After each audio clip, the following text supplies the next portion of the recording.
the Deputy Speaker of the House of Representatives, Benjamin Kallo, has said that the lawmaking chamber is not taking sides regarding the proposal received by the Committee on Constitutional Review to create additional 30 states in Nigeria.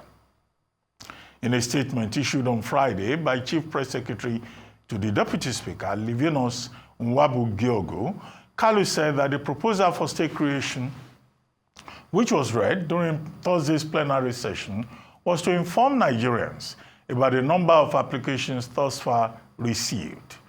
The Deputy Speaker clarified that the applications are 30 and not 31, as previously reported, and added that none of the 30 proposals for new states met the constitutional requirements. I'm now being joined by Honorable Oghene Egoh, a former member of the House of Representatives for Amuwo-Odofin Federal Constituency here in Lagos State, for a brief analysis of the likely reason behind the decision of the House to stay action on the state's creation proposals. Honorable Oghene, great to have you on This Day Live. Thank you for joining us. Thank you. I'm happy to be with you once again, Robert. Well, Honorable Oghene, what are your thoughts? Because this has been a very controversial subject, with many Nigerians saying this will amount to the atomization of the Nigerian state, and that this is not a priority for Nigeria at this moment, and that why would the lawmakers even entertain the proposal? They say they are just reviewing what was sent to them, but that no decision has been taken. What are your thoughts?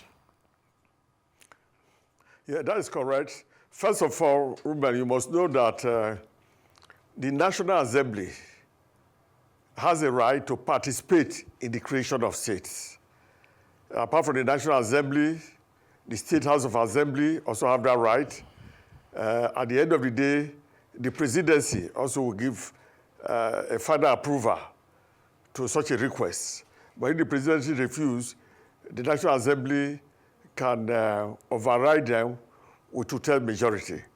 Now, so that the National Assembly has a right to ask for states to be created shows that whatever they say is not just, they are not acting on travaris.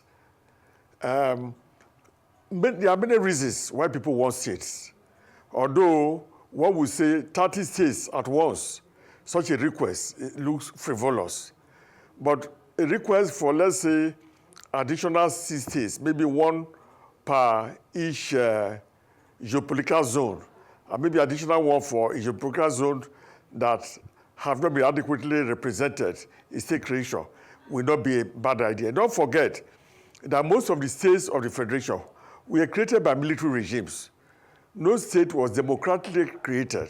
And so various military presidents on their own just decided to favor areas they wanted, either their geopolitical zone or the area they come from.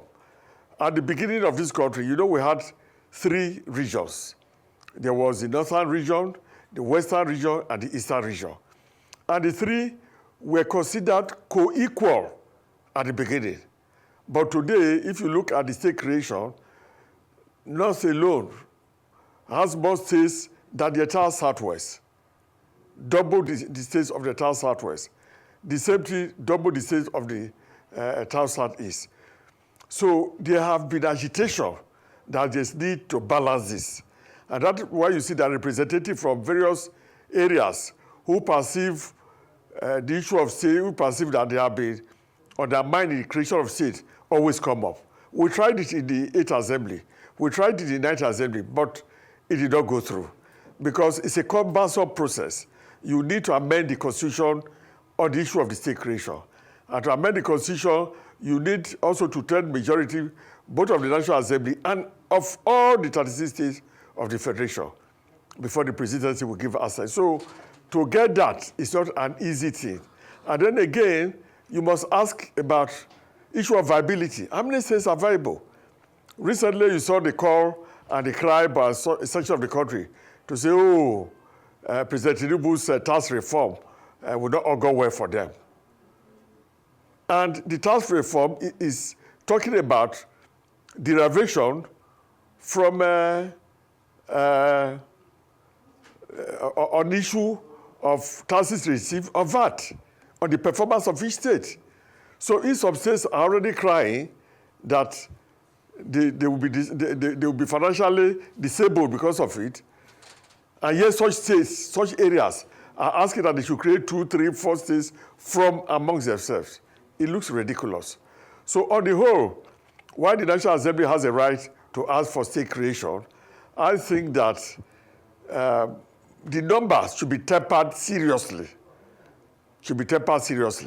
But to say that no new states need to be created is not true, and it's not wise at the moment. We know there are a lot of problems in the country, but the country must look back and say how many areas, how many regions have been unfairly treated before, and which are the areas that need additional state. Let them look at it, and if they find that there is anything like this, we are in the same country. Fairness demands that justice and equity should be done to such area. Okay. That is my take on it. Okay, the members of the House of Reps, they're saying that what they are responding to are applicants by concerned stakeholders. Now, they have given the applicants up to March 5 to meet the requirements under the law, which will be Section 8 sub 3 of the 1999 Constitution, which deals with the creation of states. But the original question I asked you is state creation, even the 6 that you say will seem to make sense, would that be a priority for Nigeria at this moment, considering the fact that any new state that is created will be like the establishment of a new bureaucracy, new security votes, new governors, new set of long convoys that distract the people, and other questions about governance? Should we not just either be managing this or even merge some of the existing states that have been proven not to be viable? Good. And that is why I talked about viability.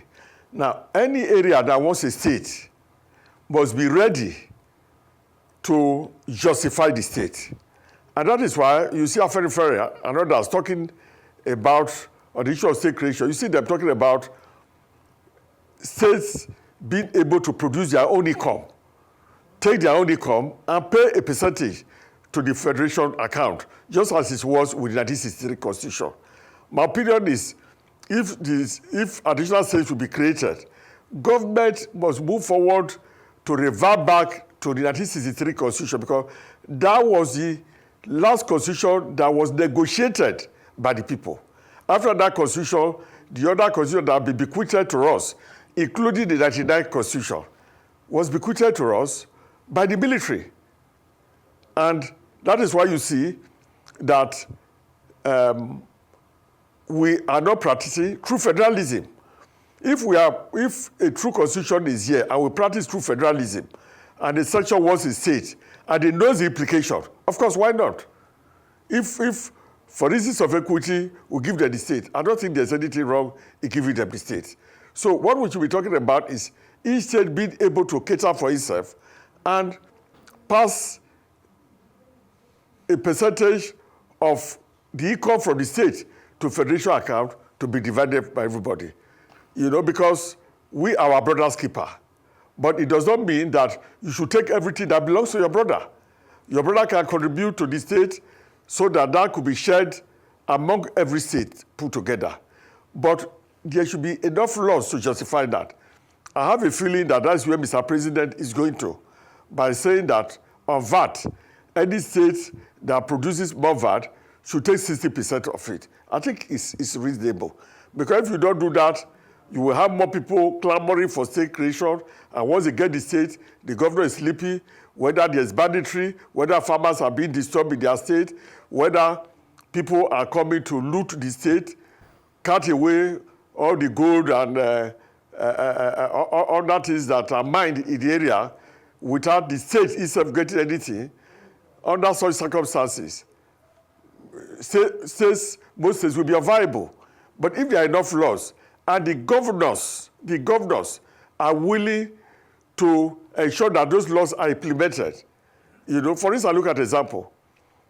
Katsina State, before Mr. President Buhari came into office in 2015, there was a little bit of bandit presence in about 2 of the states. But by the time he left office, as we understand, 23 of the entire states now have bandit infiltration. Under such circumstances, how can such a state produce enough in the area to cater for themselves and to send some to federation account? Okay. And I would think that what allowed the bandits to take over that area is because the governors were not at alert. And that comes to issue of constitutional amendment for state police, so that the states can control their area very well. Okay. And when states are able to control their area very well, there is peace. Then, of course, there will be enough resources. Okay. So just look at Lagos, for instance. Lagos have managed to control their state in spite of courtism and that. The governor in Lagos State have managed to control Lagos. And that is why they are able to contribute much to that. All states governors need to look at that. Honorable, yes. Without prejudice to your preference for 6 states, 1 state per geopolitical zone, I don't know whether you have taken a look at the 30 proposed states, including the recommendation that the FCT should become a state unto itself. Now, have you noticed that the major issue here is about ethnicity? Every ethnic group wants to have its own state. Obolo State, Ijebu State, Ogoja State. The Warri people want to stand on their own. The consideration is mainly ethnicity. Wouldn't this be a prescription for chaos? Do we need that at this time? Yes, some states justify ethnicity. For instance, like in the north, there are some states who feel that they are being oppressed by bandits and that other parts of the country are not looking into it. So if an area feels that they are being oppressed, by bandits, they are not able to do what they are supposed to do, and when they complain, the nation is not looking at it.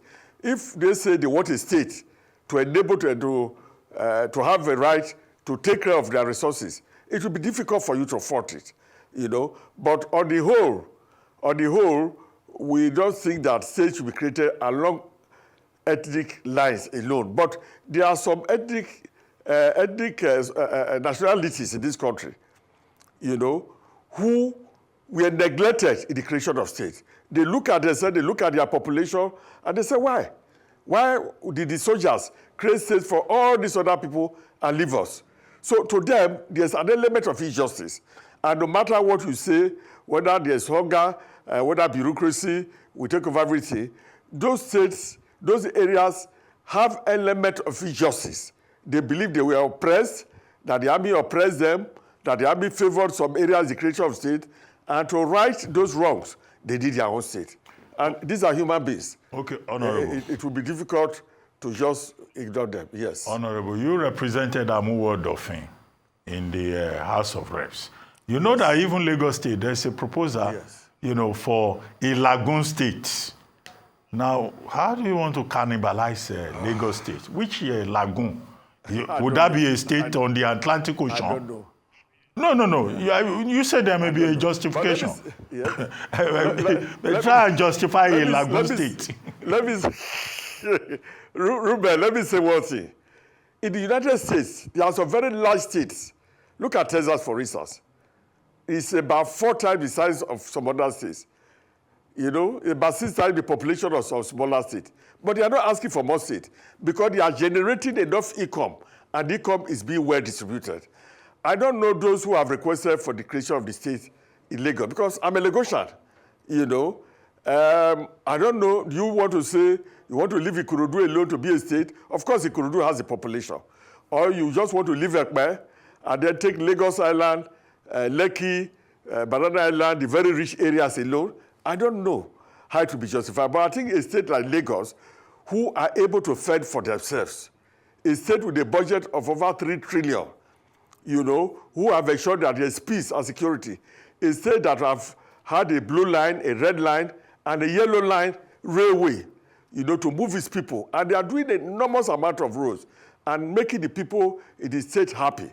I'm sure the people of the state will look back and say, why don't we remain one as we are developing? Just like in the US, there are some big states. But if there are people in Lagos who want a new state for themselves, well, it's all right. I represent board of federal constituency.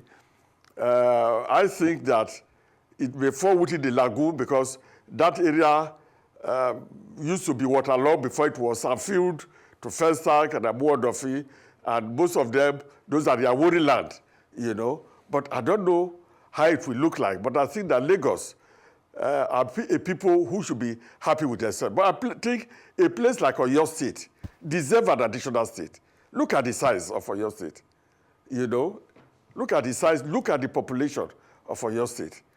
To be fair, there are a few areas that need additional state. The Southeast may need additional state. And when you look at Warri, for instance, it's difficult to afford them. They're producing so much oil, so much money, and yet very little to show for it.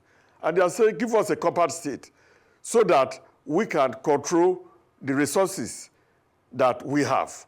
But above all, what every Nigerian needs to do is to be liberal, to see whether there could be a constitutional change so that we have a bit of true federalism. It may not be 100%, but we need it. And if there's true federalism, it will be like the First Republic. The North was very viable with groundnut. The South West was very viable with cocoa. The Southeast was very viable. Look at the Keja Joshua area that was created during the First Republic, because their resources, they were able to use their resources, contributed a bit to the center. The Southeast was, they had the best universities, University of Lagos, University of Ife, UNN, Enugu, and Ahmadu Bello University. They were doing very well. And that is because of federalism. The beauty of federalism is that it makes every state to compete. But right now, a lot of states are sleeping. All they are waiting for is for oil money to come. Once the oil money comes, they share the oil money, and then they wait for another 1 month, they share oil money. And then, of course, most governors have what you call security vote. And the security vote is not pegged. So it says they have a budget of 1 trillion or 800 billion, and then the governor can spend any money for security vote. And so, at the moment, because of the way the constitution is at the moment, the states that we have today, many are not viable. But I can assure you, if true federalism is here, oh my God, every state will go back and to work hard. Look at, for instance, issue of, in the First Republic, a lot of the states were already creating areas where cows can graze. The Southwest had it, there was a Budu ranch, they were creating ranches all over the place. Even Ahmadu Bello, they were creating cattle ranches. But because the benefit of a ranch will not go to the state, right now, nobody is bothered. There's a clash between farmers. Look at the North, which is the food basket of the country. They and Fulani farmers, Fulani herders, are always clashing to kill people, that kind of thing. And it's trying to spread it to the South. It's in a lot of areas. If you go to Oghene, not local government in Ugweru, the farmers are all running away because of herders who are killing farmers, etc., etc. So what I'm saying, if there's a true federalism, every state will be competitive and they'll be able to raise money. If there's true federalism, tell me why will Zamfara State allow all their goods to be stolen? They will not. They will make billions because they know they will use it to develop themselves. Okay. But they know that if they sacrifice, if Zamfara State sacrifice to gather money for the federation, the money goes to the federation account, they don't have derivation benefit. They will say, why don't they just wait for money to come to share? Honorable, you and I suspect, yes, know that these states, whether the existing ones or the ones to come, are not really centers of productivity. They are centers of consumption. We are no longer in the time of the Western region that traded in cocoa, or the North that had the granite pyramids. As you said, these states are just there to collect security votes and to collect oil revenue. And now the other challenge, don't you think that there will be no end to this creation of states? It will be a self-fulfilling prophecy. Or your state that you say needs to be cannibalized. The people from there are asking for Ibadan state. It's simply that the Ibadan people just want their own, they want to stand alone so that their own sons can also be governors. Out of that Ibadan state, some people are already talking also about Oghene, which is an Ife-Ijesha state to be carved out of Oyo state and Osun state. There will be no end to it. But in any case, don't you think this will be a self-fulfilling prophecy? The US has just 50 states, which is huge population. Brazil, with over 200 million population, has just 26 states. So should we create states for status symbol purposes? No, not like that. If you look at those areas, there are states they created. There is true federalism in the American case. Well, we probably will never have true federalism. But the states as such, we should. Well, and that's why I commend this particular president we have. He's a bold president who is ruling in a way that no other president have ruled before. Yeah, people say there's a bit of suffering here, and yes, it's here. But if this current president have decided to do things the same way other governments have been doing, we will not get anywhere. And that is why we need to allow this government to be innovative, the Tinubu government to bring out its innovation, support its innovation. When that is done, then let's wait for to see the result. For instance, like I say, if there's true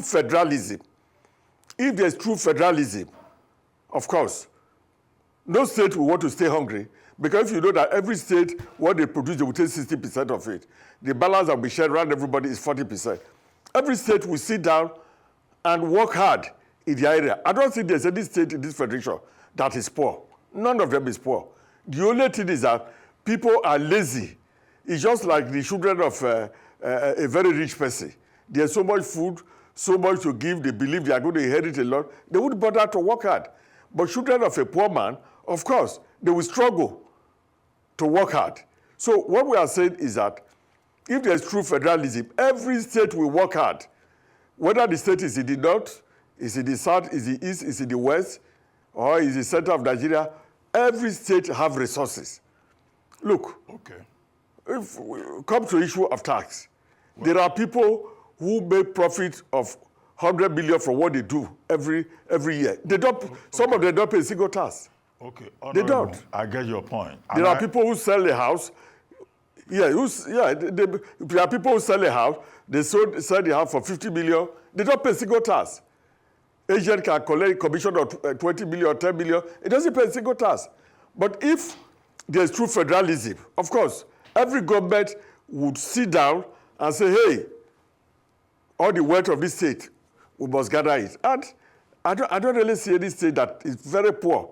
The only thing is that the laws of Nigeria does not have true federalism, so it encourages laziness. Because everybody says, no matter what we do, money will come from Niger Delta for us to take off our budget. Others will say, taxes will come from Lagos for us to share. That's not how a country should be ruled. Okay. If a country is ruled like that, it cannot grow well. The GDP will not sustain it.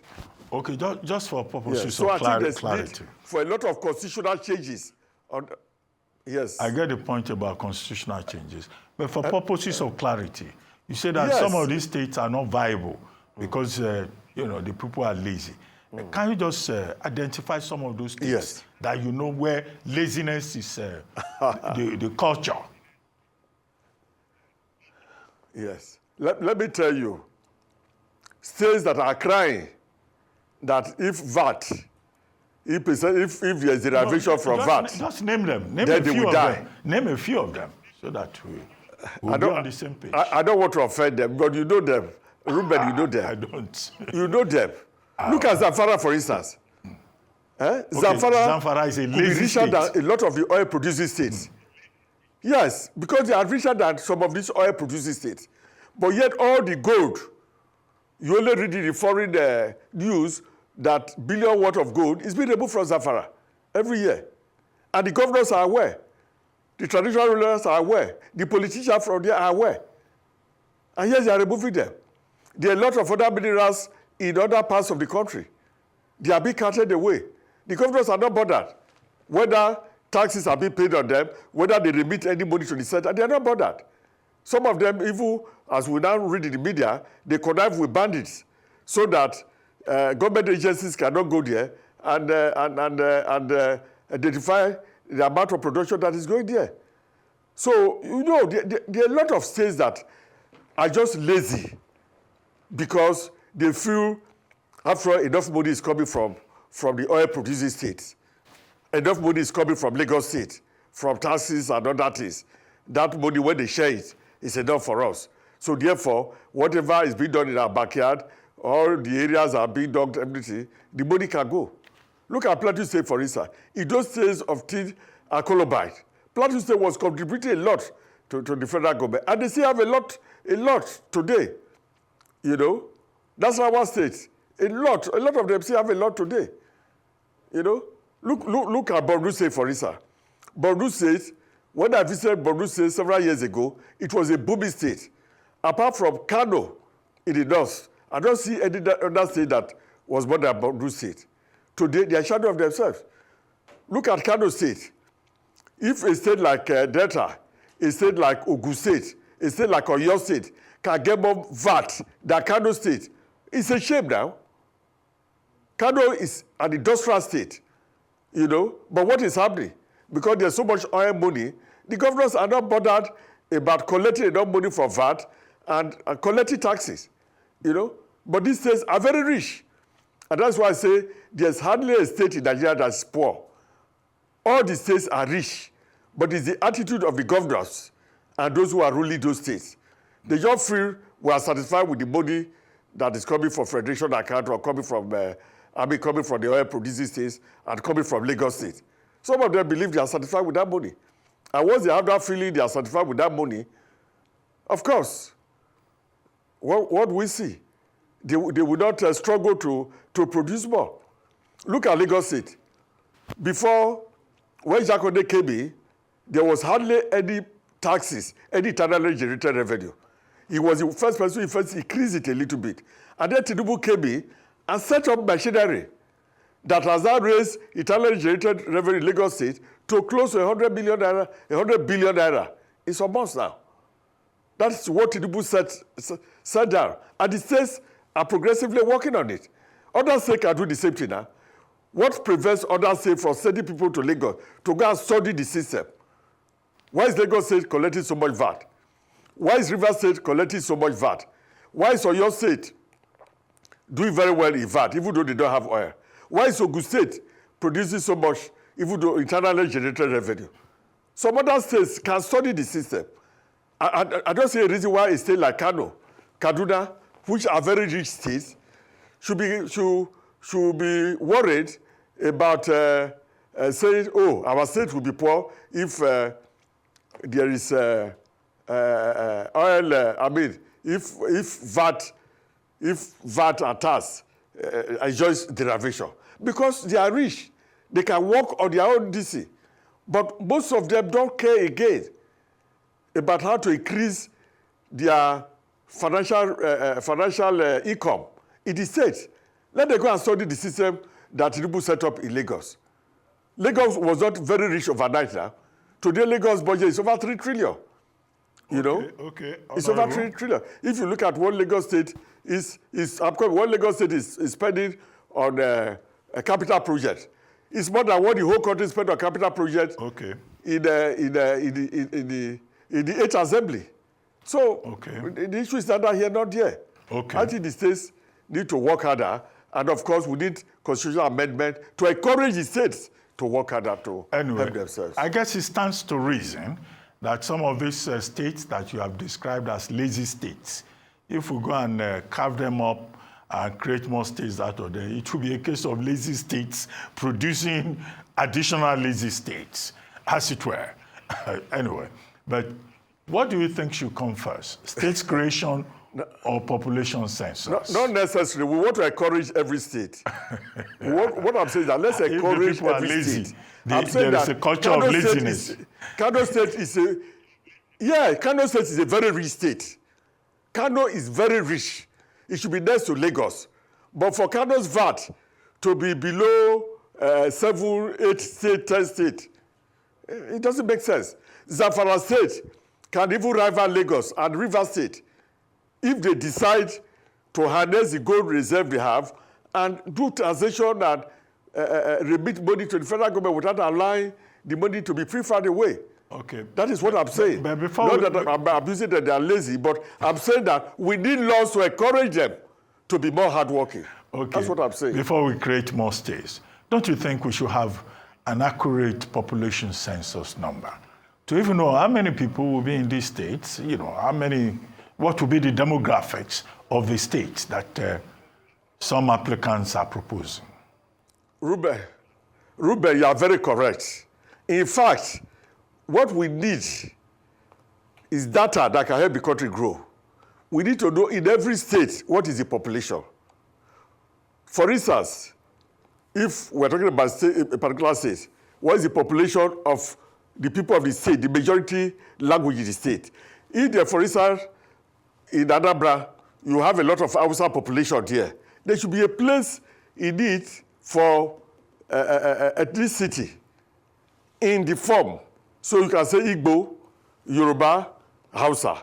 The same thing around the whole country. We should also talk about religion, Muslim, Christian, or traditional religion.